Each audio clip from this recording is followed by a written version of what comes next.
Hi, this is a video where I'm going to talk to you about making a Halloween costume. I made this for my granddaughter for Halloween 2016. It is Simplicity 2065 2065 in sizes 3 to 8. I made this size for it. It is Rapunzel, also known under the Disney princess name of Tangled. The pattern is currently available on the Simplicity site and it's just over $10. Now, what I want to tell you is total cost for making this costume is going to run you close to $100. I did not buy really expensive fabrics. I tried to look for what was on sale. I also had the 20% off my entire purchase at Joann, but just the fabrics alone, not the thread or the pattern, was still close to $70 with the discounts. As you all know, threads can be very expensive, and I used some silver thread for top stitching. The silver thread spool is $12, but it's enough to last for many, many projects. 2 spools of thread, pink and lavender to match the colors on the costume, which I followed the pattern colors, was $6 for 2 spools of thread, and I already had the threads for my serger. So, excuse me while I turn them around here. These are the machines that I sew on. I have a serger and a regular sewing machine. I am an advanced sewer, but I do not sew on a $1,000 or $2,000 sewing machine. This is a Singer Kirby 8735, I believe is the model number. I've had this machine for at least 10 years, so the model number will have changed, but this is a great sewing machine. It changes tension and just sews without an interruption from sheer to heavy fabrics, and all you really have to do is change your needle sizes. It's great. It has 225 decorative top stitches. It has 7 fonts. It has Arabic, would you believe? And it has 7 different styles of buttonholes. It's all automatic. It comes with a lot of really great accessories. I bought this at Costco, and I think I paid like $270 for it. But again, it's 10 years old. So Singer sewing machines, love them. I grew up sewing on a Singer. This is my Baby Lock protege, my serger, and again, I probably had this machine for 20 years. I take really good care of my machines. I keep them oiled. I've never run any pins into the knives. I keep them clean, and they are put away when I'm not sewing. I used to have a sewing room. I don't anymore. I live in a very small space, and so it's very important. I have to put them away each day after I complete sewing. Okay, we're going to take a break and go to the costume. I just want to make a few comments on some materials here before, lest I forget them later on. I bought a package of flowers for the braid. It's not exactly as a pattern request, but all these flowers were $5, and I did everything I could to buy nice materials, but to keep the cost down, which I believe is very important, because as I stated earlier, it's still a very expensive costume to make. And also for the trims, you know, you can spend some big money on trims. I buy the spool ribbons and lace, and you can save a great deal of money there. Rather than, this is the ribbon, it's 3/8 inch wide ribbon that I use for the sleeve detail, which you'll see later, and I also use this for the lacing on the front of the bodice. Those of you who sew quite a bit, you know that you can improvise and it works out great. Rather than buying flat braided trim for the overskirt, I bought a sheer pink ribbon, and I top stitched it using the silver thread with a pretty little decorative stitch. What I learned about decorative stitching on when you make a garment is don't use too many stitches. Kind of stick with one. It looks much prettier and more professional when you don't have too much of a hodgepodge in a mix. And then this is another one of the ribbons I used, and then this is the lace that goes on the bodice, and you'll see that later. So this was 3 yards of lace, which I used on the bodice, and it was $2. And you know, you're going to pay $2.49 a yard for lace when you buy lace by the yard, and that's for an inexpensive lace. Now for the eyelets, which are on the bodice, I bought off the rack, and I got like 25 eyelets for $3.99, and it included the little tool, the anvil, and the hammer. And it works really well. It's very easy to use. Okay, so now we're going to go ahead. I'm going to show you the dress. This dress was a labor of love. You're going to spend about 50 hours cutting it out and sewing it together, and the time also that you take to do your hand stitching.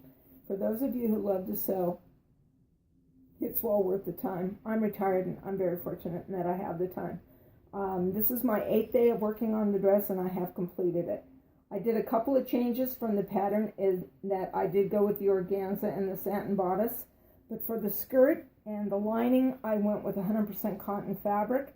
It'll be more machine washable friendly, warmer, and very durable. I do believe that this is an heirloom quality costume, and I will ask my daughter to put this costume up after Halloween to say for my little granddaughter's child someday if she becomes a mother. And again, you can see the pink ribbon, and this is where the eyelets are used in the bodice. I also added, rather than a braid, which was suggested by the pattern, I bought these really cool little sparkly flower edging. So as well as the flat ribbon with the top stitching, I'll bring it in close so you can see it. It has little sparkly flowers, and that was Lolo's idea. He said, "Oh, look, Grammy, won't that look nice on the bodice?" And I had enough to go around also the neckline on top of where the laces sit onto the bodice after it's completed. And part of this dress is made on my regular sewing machine, and part is done on the serger. This satin I found to be a very good quality. I machine washed everything before I put the costume together. That way there'll be no surprises, and my daughter will know that she has a washable garment. I did put in an invisible zipper, which, as many of you know, can be quite challenging. If you follow the recommendations by the manufacturer on the invisible zipper instructions, including ironing that zipper before you insert it, you're going to find that even when you have several layers, it works out fine. And the action on this zipper is really, really nice. So just follow the instructions. I'm going to take the dress off the hanger now, so you can see it's quite heavy. It probably weighs 2 pounds. That's because of the heavy use of the cotton fabric, but it will be very warm for her at Harvest Fair. My daughter is a Christian, and so they don't do Halloween, but they do Harvest Fair. As long as my girl gets to wear a costume, Grammy's happy. I want her to have all the fun of... So I'm going to let you see this neckline close up so that you can see. You can't really see how sparkly they are, but it's pretty cool. One thing I do find is the bow right underneath the lace makes the lace stick up a little bit. Small knit. Doesn't really matter too much. What's really very nice about this dress is that the instructions on the pattern are excellent. The only issue that I have is that on the pattern it says 2-inch hem allowed, and in the instructions it tells you to narrow hem. So allow for that. You do the hems before you attach the skirt to the bodice. Very important to make sure you get your length right. So measure your little person.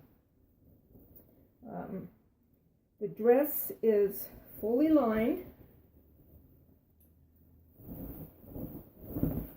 and I just really like old-fashioned undergarments for women, and the lining in this dress is very much like it. And the tulle is actually layered. It's sewn to the lining, but it's layered between the dress skirt and the lining, and so that way it's not scratching pretty little legs. One thing that I did do different on the tulle was that the pattern instructions just have you leave these edges raw, and just to make it prettier and to give it a little bit more body, I did turn up about 1 inch, and then I did, you probably can't see it, I did this silver wavy embroidery to hem it. Also on the hem for the lining, I did that wavy embroidery, which you should be able to see pretty well there, with the silver thread on the top, and also on the skirt. And that is also what I used when I sewed the ribbon flat onto the overskirt. And you might not be able to see that wavy, but it's with the silver. And when you use any type of metallic threads, make sure that you do go to at least a size 14 needle, because the metallic thread has burrs on it, so you want a big-eyed needle to get it through the fabric, and make sure you do tests stitching on all your fabrics first, so that you do not snag your fabrics, because as you know, satin will snag, and you want nice sharp needles or standard points. Now when I am done, I'm going to be attaching the waist of the skirt to the waist seam of the lining by hand, so that the bodice will hang beautifully when my granddaughter wears the costume. And whenever I'm doing any hand stitching on any type of beautiful gown like this, or any type of formal gowns, I turn them inside out, because that way if you get a little smudge or something on the lining, it's not bad, and you don't have to wash it again when you make it, or when it's done. So, and then again, I use the wavy stitching to sew on the ribbon for the sleeves, and these sleeves are called Lego mutton. So again, this is a labor of love, and I will show you how really nicely this zipper works when you install them according to the manufacturer's instructions. It's a labor of love. It's about 50 hours of work, and that includes the time that it took me to prepare the fabrics, washing, ironing, etc., preparing the fabric pieces to cut the dress out. But Grammy loves her girl, and Grammy loves to sew. So I will now show you the braid. Okay, here we have the braid, and for those of you who sew, you know that sewing instructions will not always be exact, and when you're making something like this, sometimes you have to make a few adjustments. I did follow the pattern instructions for cutting out the lengths for the braid and the headpiece. And the braid, I actually did shorten up about 4 inches because my girl's a small person. And I did not want it to hang and get in her way, because she's a jungle gym person. And she likes to climb climbing walls in a dress. She's a girly girl who's a tomboy. So here we go. Here's the headpiece. And as you can see, it is kind of small. So I would recommend adding additional 5 to 6 inches to the lengths that you cut for this to make sure it's big enough for your little lady's head, because it can always be shortened if it's too long. But we're going to make this work by attaching it with bobby pins. And then the way that you attach this to make a circle in the back isn't very good. It tells you to trim this and tuck them under and sew them by hand, so it isn't great. But I ended up with these long ribbon pieces, and when I held the braid up against it, and I thought, oh, those ribbon pieces can tie around, it might look kind of cute. So I'm going to work this out. One of the ways that I'm going to make sure that all of these ends stay in place is I'm going to use Aleene's flexible fabric glue. It's also stretchable, and it's machine washable. So this is great stuff. You can buy it at the fabric store. It's a pretty widely used and well-known product.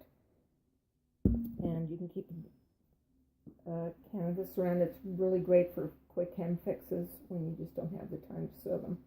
So I left these detached because what I want to show you is the way I think I'm going to attach these is I knotted these ends together. They're folded over rather than bundle them to make the braids, because I believe that makes it a little bit cleaner. That's where and then I tied my 3 ribbons together. One is one long piece folded in half. One is tied right in the center. And I used a lighter to melt them a little bit to secure that knot. You can also use a little bit of fabric glue. I will attach it with 2 safety pins so it can be detached for her to play later on at the party. And I bought these pins also at the fabric store. And what's really kind of cool about these pins is that they don't have the little the loop at the end. See, that's just a smooth. So you won't have that problem maybe with the tangling there. And then so I'll use 2 of them, and I will put them in here, and it will attach, and I think it'll be just great. And I'll attach this way, and it'll be nice and clean. So I have a little bit more work to do on that, but we'll get that done. So there we go. That's Rapunzel Simplicity pattern number 2065. It's a great project, not for the faint of heart. Make sure you get started plenty of time, and it was a lot of fun.